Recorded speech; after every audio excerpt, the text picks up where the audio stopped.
कि जहां पर अनिश्चितकालीन धरने प्रदर्शन जो कर रहे हैं, आप देख सकते हैं कि दिनांक 21 जनवरी 2023 से जो है अनिश्चितकालीन धरने में बैठे विद्युत के जो यहाँ विद्युत के जितने भी आप कह सकते हैं कि आप जो ये कर्मचारी हैं, आप देख सकते हैं तो संविदा कर्मचारी हैं, विद्युत विभाग के हैं, आउटसोर्स जो इनका चल रहा है। आप देख सकते हैं कि 5 मांगे हैं जो 21 जनवरी से अनिश्चितकालीन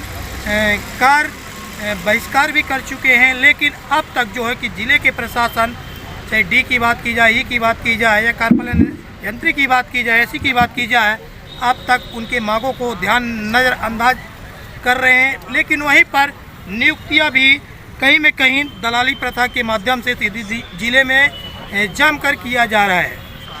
आइए आप देख सकते हैं कि जो यहाँ पर जितने भी सीधी ज़िले से जो यहाँ पहुँचे हैं, अब तक ऐसा माना जा रहा है कि ना तो भाजपा के चाहे विधायक हो या सांसद हो या अन्य दलों के राजनीतिक नेता भी यहाँ अब तक शायद नहीं पहुँचे हैं। जिस तरह से सीधी ज़िले की अगर बात की जाए, ये लोग धरने में लगातार आज 5वें दिन बैठे हैं, जहाँ पर हनुमान चालीसा का पाठ भी इसके पूर्व करते हुए नजर आए। अब देखना है कि यहाँ पर जिस तरह से उन्होंने अनशन में बैठे हैं, एक तरफ मध्य प्रदेश युवराज सरकार कहते हैं कि हम मामा हैं, लेकिन मामा भांजे के लिए 5वें दिन से भी अब तक कोई जनप्रतिनिधि यहाँ कार्यक्रम में मौजूद नहीं है, न तो पहुँचे हैं।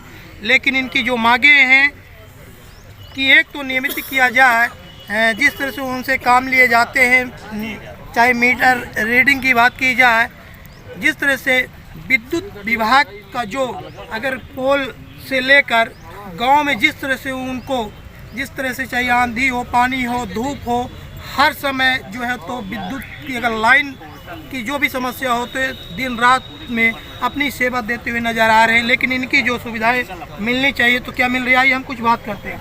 किस लिए बैठे हैं आप अनशन में? इनमें आउटसोर्स जो संघ है उसका सम्मिलियन और जो नियमित है वो संविदा में है, उनका नियमित करा।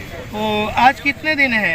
आज 5वां दिन है। कोई जनप्रतिनिधि आपसे मिलने आया कि कोई नहीं आया? क्या है आपके प्रशासन की तरफ से कोई भी EAC वगैरह कोई आए कि नहीं है? तो समस्या क्या है, आप क्या करेंगे आगे? आप हमारा हड़ताल चालू है। क्या रहेगा आपका?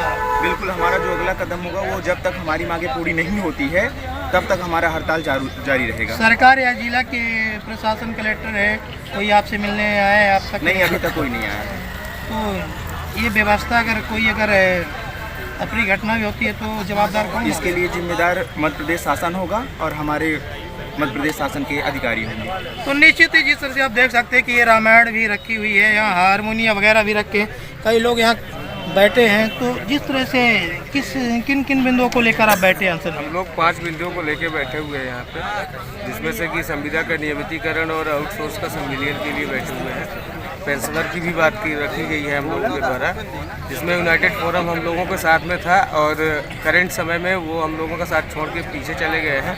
पर फिर भी हम लोग आर पार की लड़ाई लड़ते रहेंगे जब तक हमारी मांगें पूरी नहीं होगी, हम लोग ऐसे ही डटे रहेंगे। क्या आपको नियमिती मिल चुकी है, नियुक्ति हो चुकी है? अभी नहीं, ऐसा कुछ नहीं हुआ है। कौन से पद में है आप? हम कंप्यूटर ऑपरेटर आउटसोर्स से हैं। आउटसोर्स से हैं। आपकी सैलरी वगैरह समय मिलती है कि नहीं मिलती है? सैलरी समय पे मिलती है, जो भी मिलती है, लेकिन नाम मात्र की मिलती है, जिसमें से उसमें भी क्या होना चाहिए आपकी जो एक मांग होनी चाहिए? हम लोगों की मांग यही है कि कंपनी में सम्मिलियन कर लिया जाए, विभाग से पेमेंट किया जाए जो भी होता है, और साथ ही ठेकेदार प्रथा बंद कर दी जाए यहाँ से, और यहाँ से नहीं पूरे प्रदेश से ही बंद कर। नाम क्या लिखते हैं? रमेश कुमार सोनी मेरा। तो जिस तरह से आप देख सकते हैं कि इन्होंने अपनी बात रखी है कि जो ठेकेदारी प्रथा है उसको बंद किया जाए, विभागीय जो है तो लागू अगर कर दिया जाए। आइए हम कुछ और लोगों से बात करते हैं, यहाँ कई लोग बैठे हैं, उनसे भी हम बात करते हैं, रूबरू होते हैं। तो क्या है चल रहे हैं? वैसे हमारी 5 मांगे पर प्रमुख 2 ही मांगे हैं, आउटसोर्स का कंपनी में विभाग में सम्मिलियन और संविदा कर्मचारियों का नियमितीकरण। हम इन्हीं 2 मांगों के लिए बहिष्कार करके बैठे हुए हैं। क्या शुभ नाम है? आदित्य शुक्ला। तो निश्चित ही, और हम कुछ आपको यहाँ का नज़ारा बता दें कि जो जिस तरह से अनशन में बैठे हैं, धरने में बैठे हैं, यहाँ आप देख सकते हैं कि ये जो खाने पीने की भी व्यवस्था यहाँ स्वयं, यहाँ जो एक गैस भी है, यहाँ सब्जियाँ भी जिस तरह से वो रखे हैं। तो यहाँ जो लोग अनशन में भी बैठे हैं तो उनकी जो खाने पीने की व्यवस्था भी लोग कर रहे हैं, जो उनके समर्थक यहाँ जो खाने पीने की भी व्यवस्था कर रहे हैं। तो आइए हम कुछ और लोगों से बात करते हैं। किन किन बिंदुओं को लेकर आप अनशन में बैठे हैं? संविदा का नियमितीकरण और हम लोगों का संविलियन। तो आपकी क्या मांगे हैं, क्या होना चाहिए, क्या नहीं होना चाहिए? हम लोगों की यही मांग है कि यहाँ जो संविदा कर्मचारी बैठे हुए हैं और आउटसोर्स कर्मचारी बैठे हैं उनका नियमितीकरण और संविलियन किया जाए। आज कितने दिन हो गए आप? 5 दिन। तो निश्चित ही जिस तरह से और लोग बैठे हैं उनसे हम पूछते हैं, क्या शुभ नाम है? हमारा नाम राम निधान पाठक है। किस लिए बैठे हैं आप? यहाँ संविलियन के लिए बैठे हैं। ठेकेदारी प्रथा बंद कर दी जाए सरकार के द्वारा। अब संविदा और आउटसोर्स इकट्ठा है। हम लोग संविदा को रेगुलर कर दिया जाए और हम लोगों का संविलियन कर दिया जाए। हम लोगों की मुख्य 2 ही मांगे हैं। और ठेकेदारी निश्चित रूप से बंद कर दी जाए बिजली विभाग में। किस लिए बैठे हैं आप भी? कहाँ से हैं? भगवान से। कौन सा विधानसभा लगता है? विराट से आए हुए हैं। क्या शुभ नाम है? राम बहादुर सिंह। किस लिए बैठे हैं आप? यही इसलिए बैठे हैं कि ये बीजेपी की सरकार द्वारा हम लोगों का लगभग 10-10 साल 15-15 साल से हम लोग लगातार काम कर रहे हैं और ना तो कोई बीमा है हम लोगों का और इतना कम मजदूरी है कि हम लोग कितनी मजदूरी है? 6,000-8,000 रुपये। क्या शुभ नाम लिखते हैं? राजेंद्र प्रसाद कुशवाहा। कौन से पद में है? लाइन हेल्पर में है। तो जिस तरह से आप देख सकते हैं एक लाइन हेल्पर है, जिस तरह से राजेंद्र कुशवाहा जी हैं, तो जिस तरह से उनको एक मजदूरी, जिस तरह से उन्होंने जिक्र किया है कि मजदूरी की तरह हमारी सैलरी है 6,000 लगभग है। और लोग यहाँ बैठे हैं, कुछ महिलाएं भी बैठे हैं, उनसे भी हम पूछ रहे हैं आज किस लिए धरने में बैठने की वजह से? हमारी क्या? मांगे हैं हमारी मांगे पूरी की जाए।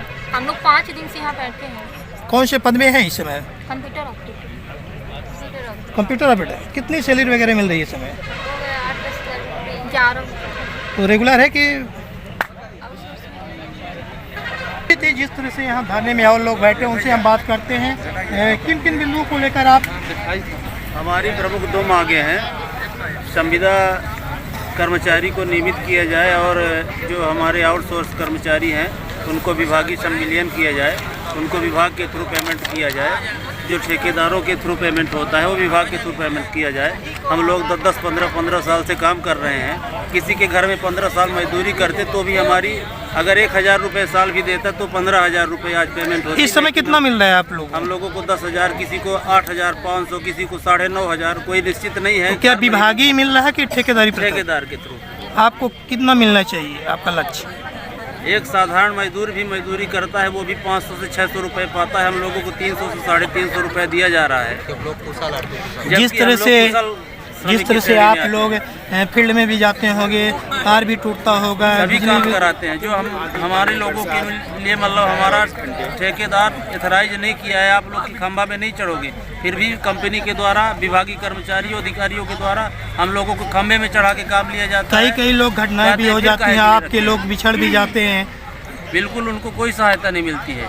बिछड़ गए या गिर के टूट गए, उनको कंपनी से बाहर कर दिया। क्या शुभ नाम है? भागवत तिवारी। तो निश्चित ही जिस तरह से आप देख सकते हैं कि भागवत तिवारी जी ने अपनी जो बात रखी है कि इनका जो सैलरी होना चाहिए लगभग 15,000 से अगर ऊपर हो, विभागीय होना चाहिए, ना कि ठेकेदारी प्रथा अगर बंद होती है, विभाग अगर इनको संज्ञान लेता है, विभागीय अगर कर्मचारी इनको रखते हैं। तो आइए हम बात करते हैं, कुछ और लोग बैठे हैं। क्या शुभ नाम है आपका? राकेश जी। किस लिए बैठे हैं आप? नियमिती के लिए। तो नियमित हो रहा है कि नहीं हो रहा है? विभाग के लोग कुछ मिले? होगा, मोदी जी ने तो बेच दिया एमपी को, तो कहाँ पे नियमित? तो इस समय सदस्य आपके मध्य प्रदेश से भी सदस्य बने हुए हैं, क्या मिलने आप लोगों से हैं कि नहीं है? कोई नहीं। चलिए और लोग बैठे हैं। किस लिए बैठे हैं? हमारी मुख्यतः 2 मांगे चल रही हैं। सबसे पहला तो जो हमारा आउटसोर्स का वर्ग है, जो जमीनी स्तर पर काम करने वाला अमला है, उसका विभागीय तौर पर संविलियन किया जाए और जो निश्चित मानदेय तय किया जाता है श्रमिकों के लिए, उस मानदेय के अनुसार इनको भुगतान किया जाए। दूसरी प्रमुख मांग है हमारी, जो हमारे विभाग में संविदा के कर्मचारी कार्यरत हैं, कर्मचारी अधिकारी, उनका संविलियन कर नियमितीकरण किया जाए। अगर आपकी मांगे नहीं होती तो आप क्या करेंगे? निश्चित तौर पर इसी तरीके से कार्य बहिष्कार हेतु बाध्य हैं। तो जिस तरह से आप देख सकते हैं, ठीक जहां धरने में बैठे हैं, ये आप देख सकते हैं सीधी जिले के जो यहाँ के मुख्य अधिकारी हैं, यहाँ जिस तरह से आप देख सकते हैं कि अधिकारी के सामने ये जो टेंट लगा है 50 मीटर की दूरी में लगा है, लेकिन अधिकारी अब तक 5 दिन से मिलने के लिए नहीं आए। उनको इतनी वो हो गई है कि कर्मचारी उन्हीं के अंडर में अगर काम करते हैं, जैसे ठेकेदार प्रथा की बात की जाए, जिस तरह से अगर वो काम भी लेते हैं तो उनके विभाग की तरफ से कोई भी न तो ई अब तक आए, न डी आए, ऐसी नहीं है, लोग यहीं बैठते हैं। तो जिस तरह से विद्युत विभाग की अगर बात की जाए, जब लोग लाइन के लिए लाइन गोल होती है तो अफरा तफरी मच जाती है। जब लोग ये कर्मचारी लोग अगर वहाँ पहुँचते हैं, सुधार करते बनाते हैं, उस वक्त अगर देखा जाए तो कई घटनाएं भी होती हैं, कहीं आंधी हो, तूफान हो, पानी हो, तो वर्षा हो, जिस तरह से अपनी जान जोखिम में डालकर लाइन घर तक पहुंचाने के लिए ये कर्मचारी मदद करते हैं। लेकिन सीधी जिले की बड़ी दुर्भाग्य की बात है कि अब तक जो है तो कोई जनप्रतिनिधि इनसे मिलने के लिए नहीं पहुंचे हैं। क्या भाजपा की शिवराज सरकार मामा तो कहते हैं कि हम गोद लिए हैं, कई राजनीतिक मंच में जब सीधी में दौरे में आए तो क्या इसी तरह गोद लेते रहेंगे कि विद्युत विभाग के कर्मचारी उससे मिलेंगे?